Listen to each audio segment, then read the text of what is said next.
ಹೊಲದಲ್ಲಿದ್ದ ರಾಗಿ ಹುಲ್ಲಿಗೆ ಬೆಂಕಿ, ರೈತ ಕಂಗಾಲು.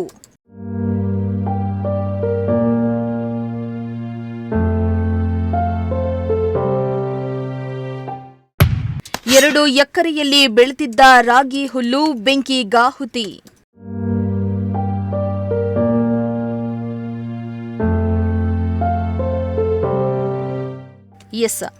ರೈತರೊಬ್ಬರು ಸಾವಿರಾರು ರೂಪಾಯಿ ಖರ್ಚು ಮಾಡಿ ಕಷ್ಟಪಟ್ಟು ರಾಗಿ ಬೆಳೆದು ಅದರಿಂದ ಹುಲ್ಲನ್ನ ಬೇರ್ಪಡಿಸಿ ಹಸು ದನಗಳ ಮೇವಿಗೆ ಆಗತ್ತೆಯಂತ ಜಮೀನಿನಲ್ಲಿ ಕೂಡಿಟ್ಟಿದ್ರು. ಆದರೆ ವರ್ಷಪೂರ್ತಿ ಕಷ್ಟಪಟ್ಟು ಬೆಳೆದಿದ್ದ ರಾಗಿ ಹುಲ್ಲಿಗೆ ಏಕಾಏಕಿ ಬೆಂಕಿ ಬಿದ್ದಿದ್ದು ರೈತನ ವರ್ಷದ ಕೂಳು ಅರ್ಧ ಗಂಟೆಯಲ್ಲಿ ಸುಟ್ಟು ಭಸ್ಮವಾಗಿರುವ ಘಟನೆ ನಡೆದಿದೆ.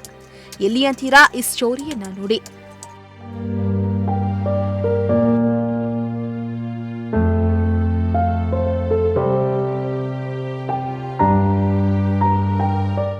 ಹೌದು, ಒಂದೆಡೆ ಕಷ್ಟಪಟ್ಟು ಬೆಳೆದಿದ್ದ ರಾಗಿ ಹುಲ್ಲು ಆಕಸ್ಮಿಕ ಬೆಂಕಿಗಾಹುತಿಯಾಗಿದೆ.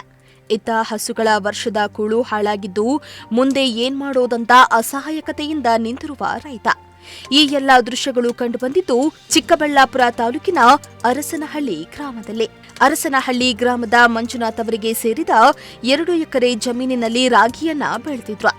ಇತ್ತೀಚೆಗಷ್ಟೇ ರಾಗಿಯನ್ನ ಕಟಾವು ಮಾಡಿಸಿ ಹಸುಗಳ ಮೇವಿಗಾಗತ್ತೆ ಅಂತ ರಾಗಿ ಹುಲ್ಲು ಚೆನ್ನಾಗಿ ಒಣಗ್ಲಿ ಅಂತ ಜಮೀನಿನಲ್ಲಿ ಬಿಟ್ಟಿದ್ರು. ಆದರೆ ಹಸುಗಳ ಮೇವಿಗೆ ಸಂಗ್ರಹಿಸಿಟ್ಟಿದ್ದ ಹುಲ್ಲಿಗೆ ಇದ್ದಕ್ಕಿದ್ದಂತೆ ಬೆಂಕಿ ತಗುಲಿದ್ದು 2 ಎಕರೆಯಲ್ಲಿದ್ದ ಹುಲ್ಲು ಸಂಪೂರ್ಣವಾಗಿ ಸುಟ್ಟು ಕರಕಲಾಗಿದೆ.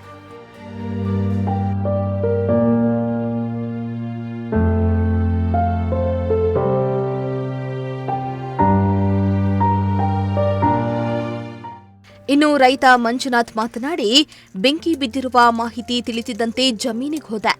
ಆದರೆ ಅಷ್ಟೊತ್ತಿಗಾಗಲೇ ರಾಗಿ ಹುಲ್ಲು ಸಂಪೂರ್ಣವಾಗಿ ಸುಟ್ಟು ಕರಕಲಾಗಿತ್ತು. 1 ವರ್ಷಕ್ಕಾಗುವ ಮೇವು ಸುಟ್ಟು ಭಸ್ಮ ಆಗಿದೆ. ಮುಂದೆ ಏನ್ ಮಾಡಬೇಕಂತ ಗೊತ್ತಾಗ್ತಾ ಇಲ್ಲ.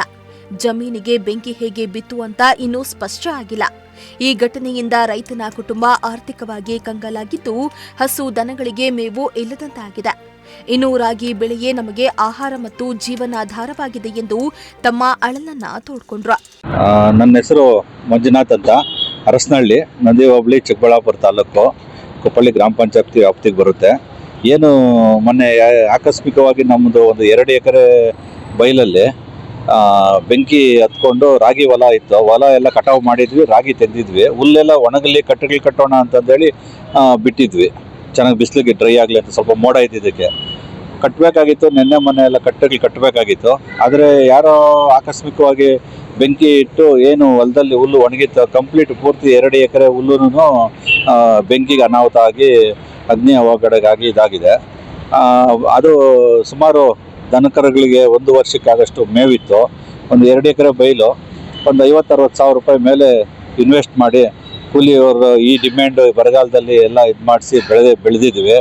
ಬಟ್ 1 ವರ್ಷಕ್ಕಾಗಷ್ಟು ಮೇವು ಸುಮಾರು ಒಂದು 120 ಕಟ್ಟು ಮೇಲೆ ಆಗ್ತಾಯಿತ್ತು. 2.5 ಟ್ರ್ಯಾಕ್ಟರ್ ಅಷ್ಟು ಆಗ್ತಾಯಿತ್ತು ಮೇವು.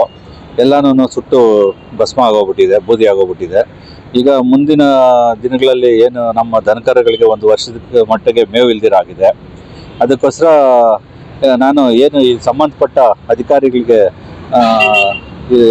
ಇದು ಮಾಡೋದೇನಂತಂದರೆ, ಏನು ಈ ಥರ ಅವಘಡ ಆಗಿದೆ ಅದಕ್ಕೆ ನನಗೆ ಸರ್ಕಾರದಿಂದ ಏನು ಪರಿಹಾರ ಬರುತ್ತೆ ಅದನ್ನು ಕೊಡಿಸ್ಕೊಡ್ಬೇಕು ಅಂತಂದೇಳಿ ಅಗ್ರಿಕಲ್ಚರ್ ಡಿಪಾರ್ಟ್ಮೆಂಟ್ ಅವ್ರ ಹತ್ರ ಮತ್ತು ಪೊಲೀಸ್ ಇಲಾಖೆ ಅಧಿಕಾರಿಗಳ ಹತ್ರ ಮನವಿ ಮಾಡ್ಕೊಳ್ತಾ ಇದ್ದೀನಿ. ಈ ಬಗ್ಗೆ ನಾನು ಚಿಕ್ಕಬಳ್ಳಾಪುರದಲ್ಲಿದ್ದೆ. ಏನು ಈ ಇನ್ಸಿಡೆಂಟ್ ಆದಾಗ ನನ್ನ ಮಗ ಕಾಲೇಜಿಂದ ಹೋಗ್ಬೇಕಾದ್ರೆ ಫೋನ್ ಮಾಡಿದೆ, ಹೊಗೆ ಬರ್ತಾ ಇದೆ ಏನೋ ಅಂತ. ಹೋಗಿ ಜಮೀನು ಹತ್ರ ನೋಡಿದ್ದಾನೆ. ನೋಡೋಷ್ಟರ ಎಲ್ಲ ಸುಟ್ಟೋಗ್ಬಿಟ್ಟಿತ್ತು. ಆಗಲೇ ಫೋಟೋಸ್ ಎಲ್ಲನೂ ತೊಗೊಂಡು ನಾವು ಅವತ್ತು ನೈಟೇ ಇವ್ರಿಗೆ ಅಗ್ರಿಕಲ್ಚರ್ ಡಿಪಾರ್ಟ್ಮೆಂಟ್ ಅವ್ರಿಗೆ ಸೆಂಡ್ ಮಾಡಿದೆ. ಅವರು ಬೆಳಿಗ್ಗೆನೇ ಬರ್ತಾ ಇದ್ದೀನಿ ಸರ್, ರಾತ್ರಿ 8 ಗಂಟೆಯಲ್ಲಿ ನಾವು ಫೋಟೋ ನೋಡಿ ಅವರು ಸರಿ ಈ ಥರ ಅವಘಡ ಆಗಿದೆ, ಬರ್ತಾ ಇದ್ದೀನಿ ಸರ್ ನಾನು ಬೆಳಗ್ಗೆ ಅಂತೇಳಿ ಬಂದು ಸ್ಥಳ ಮಾಜರೆಲ್ಲ ಮಾಡಿದ್ದಾರೆ. ಮಾಡಿ ಅದೇನು ನಮ್ಮಿಂದ ಸರ್ಕಾರದಿಂದ ಮತ್ತು ಏನು ನಿಮಗೆ ಬರಬೇಕಾದ್ರೂ ಪರಿಹಾರ ಕೊಡಿಸ್ಕೊಡ್ತೀವಿ ಅಂತ ಅವರು ಒಂದು ಆಶ್ವಾಸನೆ ಕೊಟ್ಟು ಹೋಗಿದ್ದಾರೆ. ಒಟ್ನಲ್ಲಿ ಆಕಸ್ಮಿಕ ಬೆಂಕಿಗೆ ರೈತನ ವರ್ಷದ ಶ್ರಮ ನೀರಿನಲ್ಲಿ ಹೋಮ ಮಾಡಿದಂತಾಗಿದ್ದು ಸಂಬಂಧಪಟ್ಟ ಅಧಿಕಾರಿಗಳು ಘಟನಾ ಸ್ಥಳಕ್ಕೆ ಭೇಟಿಯನ್ನ ನೀಡಿ ಪರಿಶೀಲನೆಯನ್ನ ನಡೆಸಿ ರೈತನ ಕುಟುಂಬಕ್ಕೆ ಸೂಕ್ತ ಪರಿಹಾರ ನೀಡಬೇಕೆಂದು ಗ್ರಾಮಸ್ಥರು ಒತ್ತಾಯಿಸಿದ್ದಾರೆ. ಮೋಹನ್ ಕುಮಾರ್, ಪ್ರಜಾಶಕ್ತಿ ಟಿವಿ, ಚಿಕ್ಕಬಳ್ಳಾಪುರ.